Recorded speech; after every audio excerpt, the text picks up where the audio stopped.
ಸ್ನೇಹಿತರೆ ಎಲ್ರಿಗೂ ಕೂಡ ನಮಸ್ಕಾರ. ಸ್ನೇಹಿತರೆ ನನಗೆ ತುಂಬಾ ಕಮೆಂಟ್ಸ್‌ಗಳು ಬರ್ತಿರೋದು ಏನಂತಂದ್ರೆ, ಈ ಒಂದು ಪ್ರಧಾನ ಮಂತ್ರಿ ಆವಾಸ್ ಯೋಜನೆಯಲ್ಲಿ 2021ರಿಂದನೂ ಕೂಡ ಮನೆಗಳನ್ನ ಕೊಟ್ಟಿದ್ದಾರೆ. ಆದ್ರೆ ಎಲ್ಲರಿಗೂನು ಕೂಡ ಮನೆಗಳ ಒಂದು ಬಿಲ್‌ಗಳು ಪೆಂಡಿಂಗ್ ಆಗಿದೆ. ಅಂದ್ರೆ 1 ಬಿಲ್ ಬಂದಿದೆ ಕೆಲವೊಬ್ಬರಿಗೆ, ಇನ್ನು ಕೆಲವರಿಗೆ 2 ಬಿಲ್ ಬಂದಿದೆ, 3 ಬಿಲ್ 3ನೇ ಬಿಲ್ ಬಂದಿಲ್ಲ.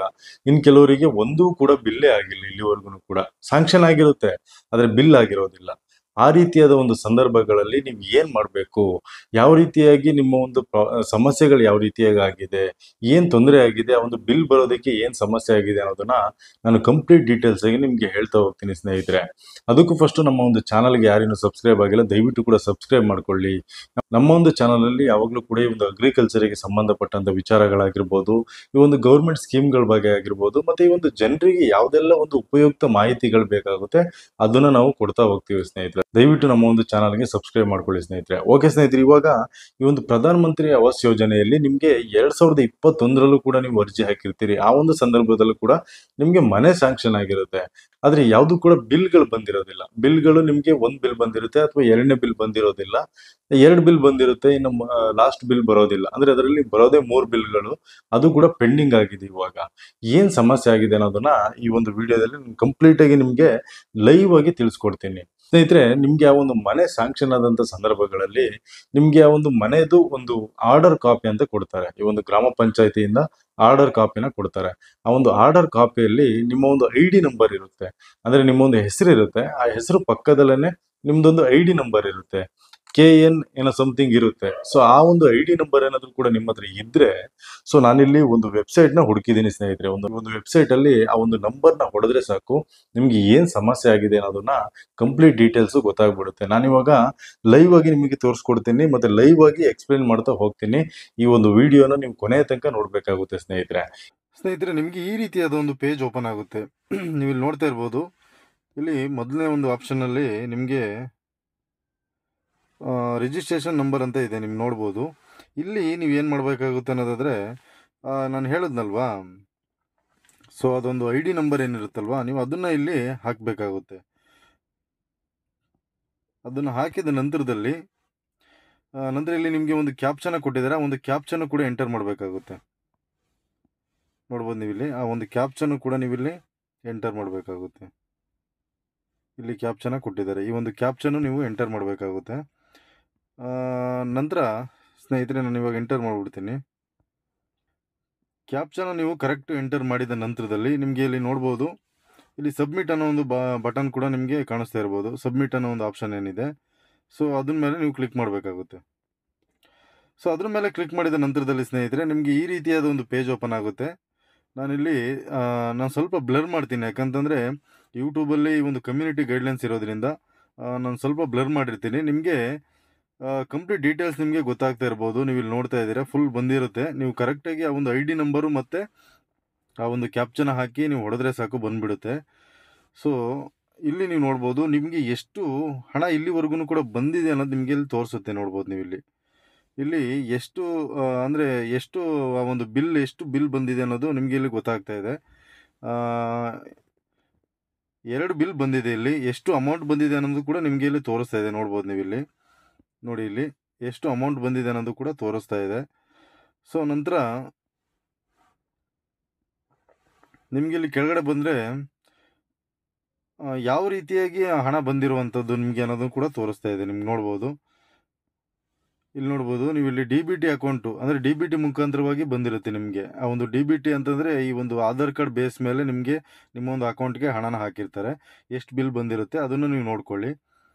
ಅದಾದ ನಂತರದಲ್ಲಿ ಸ್ನೇಹಿತರೆ, ನೆಕ್ಸ್ಟು ನೀವು ಬಂದರೆ ಇಲ್ಲಿ ನೋಡ್ಬೋದು, ನಿಮಗೆ ಇಲ್ಲಿ ಫಸ್ಟು ಕೆಳಗಡೆ ಹೋಗಿ, ಕೆಳಗಡೆ ನಿಮಗೆ ನೋಡ್ಬೋದು ಇಲ್ಲಿ 2023ರಲ್ಲಿ ಈ ಒಂದು GPRS ಆಗಿರುವಂಥದ್ದು.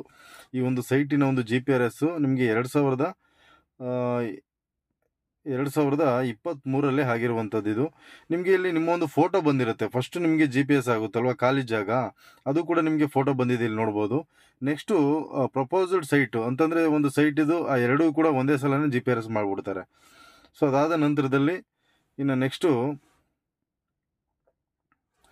ಇಲ್ಲಿ ನೀವು ಕೆಳಗಡೆ ಬಂದರೆ ಫೌಂಡೇಶನ್ ಲೆವೆಲ್ ಕೂಡ ನಿಮಗೆ ತೋರಿಸ್ತಾ ಇರ್ಬೋದು. ಅದ್ರ ಕೂಡ ಫೋಟೋಸ್ ನಿಮಗೆ ಇಲ್ಲಿ ಬರ್ತಾ ಇದೆ, ನೀವು ನೋಡ್ಬೋದು. ಈ ಫೌಂಡೇಶನ್ ಲೆವೆಲ್ದು ನಿಮಗೆ ಫೋಟೋ ಬರಬೇಕು. ಆ್ಯಕ್ಚುಲಿ ಬರಲಿಲ್ಲ ಅಂತಂದರೆ ಅದು ರಿಜೆಕ್ಟ್ ಆಗಿದೆ ಅಂತ. ಗೊತ್ತಾಯ್ತಾ? ಅದಾದ ನಂತರದಲ್ಲಿ ನಿಮಗೆ ಲಿಂಟಲ್ ಲೆವೆಲ್ ಅಂತ ಅಂದರೆ ಗೋಡೆ ಹಾಕಿದ ನಂತರದಲ್ಲಿ ಬರುವಂಥದ್ದು. ಈ ಒಂದು ಗೋಡೆ ಏನು ಹಾಕಿರ್ತೀರಲ್ವಾ, ಆ ಒಂದು ಗೋಡೆ ಹಾಕಿದ ನಂತರದಲ್ಲಿ ಅದ್ರದ್ದು ಕೂಡ ನಿಮಗೆ ಬಿಲ್ ಬರಬೇಕಾಗುತ್ತೆ. ಅದ್ರದ್ದು ಕೂಡ ಇಲ್ಲಿ ಫೋಟೋ ಬರಬೇಕಾಗುತ್ತೆ ಇಂಪಾರ್ಟೆಂಟಾಗಿ. ಈ ಒಂದು ಫೋಟೋ ಯಾವುದ್ರಲ್ಲೂ ಕೂಡ ಬಂದಿಲ್ಲ ಅನ್ನೋದಾದರೆ ಸ್ನೇಹಿತರೆ, ನಿಮ್ಮ ಒಂದು ನೀವು ಏನು ಆ ಒಂದು ಗ್ರಾಮ ಪಂಚಾಯಿತಿ ಸಿಬ್ಬಂದಿಗಳು ಬಂದು ಏನು GPRS ಮಾಡಿರ್ತಾರೆ, ಅದು ನಿಮಗೆ ಫೇಲ್ಯೂರ್ ಆಗಿರುತ್ತೆ. ಅಂದರೆ ಆ ಒಂದು ಅಪ್ಡೇಟ್ ಆಗಿರೋದಿಲ್ಲ, ಒಂದು ಫೋಟೋನು ಕೂಡ ಬಂದಿರೋದಿಲ್ಲ, ರಿಜೆಕ್ಟ್ ಆಗಿಬಿಟ್ಟಿರುತ್ತೆ. ನಿಮಗೆ ಯಾವುದೇ ಒಂದು ಫೋಟೋ ಇಲ್ಲಿ ಅಪ್ಲೋಡ್ ಆಗಿಲ್ಲ ಅಂದರೆ ಅದು GPRS ಆಗಿರೋದಿಲ್ಲ, ಅದು ರಿಜೆಕ್ಟ್ ಆಗಿರುತ್ತೆ. ರಿಜೆಕ್ಟ್ ಅಂತಂದರೆ ನಿಮ್ಗೆ ಗೊತ್ತಿರ್ಬೋದು, ಕೆಲವೊಂದು ಅದರಲ್ಲಿ ರೂಲ್ಸ್ ಇರುತ್ತೆ. ಇಷ್ಟೇ ಒಂದು ಅಡಿಯಲ್ಲಿ ಮಾಡಬೇಕು ಅಥವಾ ಇಷ್ಟೇ ಒಂದು ಲೆಂತ್ ಇರಬೇಕು, ಇದೆಲ್ಲ ನಿಮಗೆ ಗೊತ್ತಿರ್ಬೋದು. ಆ ರೀತಿಯಾಗಿದ್ದರೆ ಮಾತ್ರ ಅದು ಅಪ್ಡೇಟ್ ಆಗುತ್ತೆ ಮತ್ತು ಅದೊಂದು ಇದಾಗುತ್ತೆ.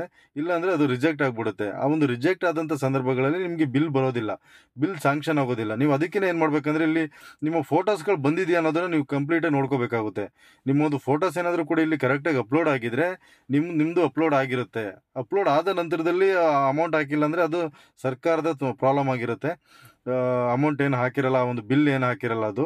ಆದರೆ ಇಲ್ಲಿ ಅಪ್ಲೋಡ್ ಆಗಿಲ್ಲ ಅಂದರೆ ಅದು ನಿಮ್ಮ ಒಂದು ಗ್ರಾಮ ಪಂಚಾಯಿತಿಯಲ್ಲಿ ಯಾರು GPRS ಮಾಡ್ತಾರೆ ಅವರ ಒಂದು ಸಮಸ್ಯೆ ಆಗಿರುತ್ತೆ. ಮತ್ತು ಇನ್ನೊಂದು ಸಲನೂ ಕೂಡ ಅಥವಾ ನಿಮ್ಮದು ಸಮಸ್ಯೆ ಆಗಿರ್ಬೋದು. ನೀವೇನಾದ್ರೂ ಕೂಡ ಈ ಒಂದು ಬಿಲ್ ತಗೊಳ್ಳೋದಕ್ಕೆ ಏನಾದರೂ ಕೂಡ ಒಂದು ಅರ್ಧ ಕೆಲಸಗಳನ್ನ ಮಾಡಿ ನೀವೇನಾದರೂ ಕೂಡ ಫೋಟೋ ಏನಾದರೂ ತೆಗೆಸಿದ್ರೆ ಆವಾಗ ನಿಮ್ಮ ಬಿಲ್ಲು ಸ್ಯಾಂಕ್ಷನ್ ಆಗೋದಿಲ್ಲ, ರಿಜೆಕ್ಟ್ ಆಗಿಬಿಡುತ್ತೆ.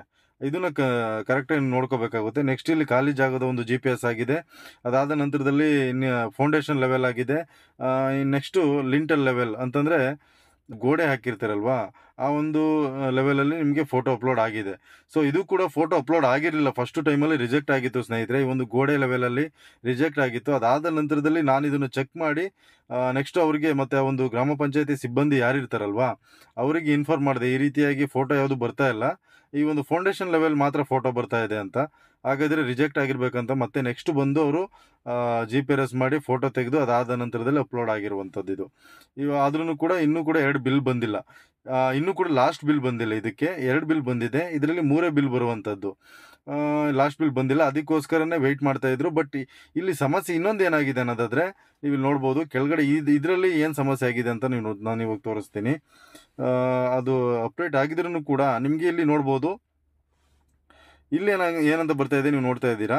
ಸೊ ಇಲ್ಲಿ ಆಧಾರ್ ಸ್ಟೇಟಸ್ ಏನಿದೆ ಅಲ್ವಾ, not authenticated by UIDAI, please update correct Aadhaar number ಅಂತ ಬರ್ತಾ ಇದೆ. ಅಂದರೆ ನೀವು ಇದನ್ನು ಕೂಡ ನೀವು ಸರಿಯಾದ ರೀತಿಯಲ್ಲಿ ನೋಡಬೇಕಾಗುತ್ತೆ. ಯಾಕಂತಂದರೆ ನಿಮ್ಮೊಂದು ಆಧಾರ್ ಕಾರ್ಡ್ ಏನಾದರೂ ಕೂಡ ಬ್ಯಾಂಕಿಗೆ ಒಂದು ಸೀಡಿಂಗ್ ಆಗಿಲ್ಲ, ಅದೇನಾದರೂ ಕೂಡ ಅಥೆಂಟಿಕೇಟೆಡ್ ಆಗಿಲ್ಲ ಅನ್ನೋದಾದರೆ ಈ ರೀತಿಯಾಗಿ ನಿಮಗೆ ಸಮಸ್ಯೆಗಳು ಬರುತ್ತೆ. ಅದಕ್ಕೋಸ್ಕರನೂ ಕೂಡ ನಿಮಗೆ ಬಿಲ್ ಪೆಂಡಿಂಗ್ ಆಗಿಬಿಡುತ್ತೆ. ಯಾಕಂತಂದರೆ ಅವರು ಆಧಾರ್ ಕಾರ್ಡ್ ಬೇಸ್ ಮೇಲೆ DBT ಮುಖಾಂತರವಾಗಿ ಹಾಕುವಂಥದ್ದು ಹಣನ. ಹಾಗಾಗಿ ಇದು ಕೂಡ ನಿಮಗೆ ಸಮಸ್ಯೆಗಳು ಕಾಡ್ಬೋದು. ಇದೆಲ್ಲದನ್ನು ಕೂಡ ನೀವು ಚೆಕ್ ಮಾಡಬೇಕಾಗುತ್ತೆ.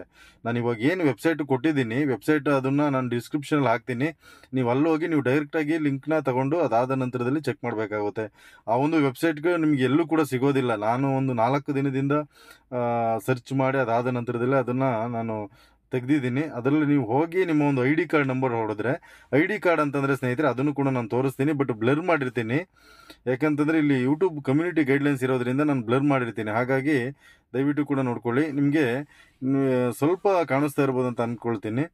ಇಲ್ಲಿ ನೋಡಿ, ಇಲ್ಲಿ ನಿಮಗೆ ಫಸ್ಟು ಬೆನಿಫಿಷರಿ ನೇಮ್ ಅಂತ ಏನಿದೆಯಲ್ಲ, ಫಸ್ಟು ಬಂದಿರುತ್ತಲ್ವಾ, ಅಲ್ಲೇ ನಿಮಗೆ ನೇಮ್ ಕೂಡ ಇರುತ್ತೆ ಮತ್ತು ಅದ್ರ ಪಕ್ಕದಲ್ಲೇ ನಿಮಗೆ ಆ ಒಂದು ID ನಂಬರ್ ಕೂಡ ನಿಮಗೆ ಇರುತ್ತೆ ಪಕ್ಕದಲ್ಲೇ. ಅದನ್ನು ಕೂಡ ನೀವು ಅದನ್ನು ತಗೊಂಡು ನೀವೇನಾದರೂ ಕೂಡ ಈ ಒಂದು ವೆಬ್ಸೈಟಲ್ಲಿ ನೀವು ಹೊಡೆದ್ರೆ ಕಂಪ್ಲೀಟ್ ಡೀಟೇಲ್ಸು ಗೊತ್ತಾಗ್ಬಿಡುತ್ತೆ ಸ್ನೇಹಿತರೆ. ಕಂಪ್ಲೀಟಾಗಿ ನಿಮಗೆ ಯಾವ ಒಂದು ಬಿಲ್ ಬಂದಿದೆ, ಯಾವ ಬಿಲ್ ಬಂದಿಲ್ಲ, ಎಷ್ಟು ಅಮೌಂಟ್ ಸ್ಯಾಂಕ್ಷನ್, ಎಷ್ಟು ಅಮೌಂಟ್ ಬಂದಿದೆ ನಿಮ್ಮ ಒಂದು ಅಕೌಂಟ್ಗೆ, ಯಾವ ಒಂದು ಅಕೌಂಟ್ ನಂಬರ್ಗೆ ಬಂದಿದೆ, ಕೊನೆಯ ಒಂದು ಅಕೌಂಟ್ ನಂಬರ್ ಕೂಡ ಇಲ್ಲಿ ಇರುತ್ತೆ, ಯಾವ ಒಂದು ಅಕೌಂಟ್ ನಂಬರ್ಗೆ ಬಂದಿದೆ, ಮತ್ತು ಈ ಒಂದು ಆಧಾರ್ ಕಾರ್ಡು ಸೀಡಿಂಗ್ ಆಗಿದೆ ಇಲ್ವಾ ನಿಮ್ಮ ಒಂದು ಬ್ಯಾಂಕಿಗೆ, ಅದನ್ನು ಕೂಡ ಡೀಟೇಲಾಗಿ ತೋರಿಸ್ಬಿಡುತ್ತೆ. ಅದೇ ರೀತಿಯಾಗಿ ಕಂಪ್ಲೀಟು ಡೀಟೇಲ್ಸು ನಿಮ್ಗೆಲ್ಲದೂ ಕೂಡ ಗೊತ್ತಾಗ್ಬಿಡುತ್ತೆ. ನಿಮ್ಗೆ ಏನಾದರೂ ಕೂಡ ಆ ರೀತಿಯಾಗಿ ಫೋಟೋ ಏನಾದ್ರು ಬರಲಿಲ್ಲ, ನಿಮ್ಮದು ಆ ಒಂದು GPRS ಆಗಿರುವಂಥ ಫೋಟೋ ಬಂದಿಲ್ಲ ಅಂದರೆ ಅದು ರಿಜೆಕ್ಟ್ ಆಗಿದೆ ಅಂತ ನೀವು ತಿಳ್ಕೊಬೇಕಾಗುತ್ತೆ. ಮತ್ತು ನೀವು ಗ್ರಾಮ ಪಂಚಾಯತಿಯಲ್ಲಿ ಭೇಟಿ ಮಾಡಬೇಕಾಗುತ್ತೆ. ಅವಾಗ ಹೇಳಿ ನೀವು ಈ ಒಂದು ರಿಜೆಕ್ಟ್ ಆಗಿದೆ, ನಮ್ಮ ಒಂದು ಫೋಟೋಸು ಬಂದಿಲ್ಲ, ಫೋಟೋ ತೆಗೆದಿರುವಂಥ GPRS ಫೋಟೋ ಬಂದಿಲ್ಲ ಅಂತ ನೀವು ಹೇಳಬೇಕಾಗುತ್ತೆ. ಅದಾದ ನಂತರದಲ್ಲಿ ನೆಕ್ಸ್ಟ್ ಅವ್ರು ಬಂದು ಇನ್ನೊಂದು ಸಲನೂ ಕೂಡ ಆ ಒಂದು ಫೋಟೋನ ತೆಗೆದು ಅಪ್ಲೋಡ್ ಮಾಡ್ತಾರೆ. ಅದಾದ ನಂತರದಲ್ಲಿ ಸ್ನೇಹಿತರೆ ನಿಮಗೆ ಆ ಒಂದು ಬಿಲ್ಗಳು ಕೂಡ ಬರ್ಬೋದು. ಓಕೆ ಸ್ನೇಹಿತರೆ, ಈ ಒಂದು ವಿಡಿಯೋ ನಿಮಗೆ ಅರ್ಥ ಆಯ್ತು ಅಂತ ಅಂದ್ಕೊಳ್ತೀನಿ. ದಯವಿಟ್ಟು ಕೂಡ ಅರ್ಥ ಆಗಿದ್ರೆ ನಮ್ಮ ಒಂದು ಚಾನಲ್ಗೆ ಸಬ್ಸ್ಕ್ರೈಬ್ ಆಗಿ ಅಂತ ನಾನು ಹೇಳಲಿಕ್ಕೆ ಇಷ್ಟಪಡ್ತೀನಿ ಸ್ನೇಹಿತರೆ. ಧನ್ಯವಾದ.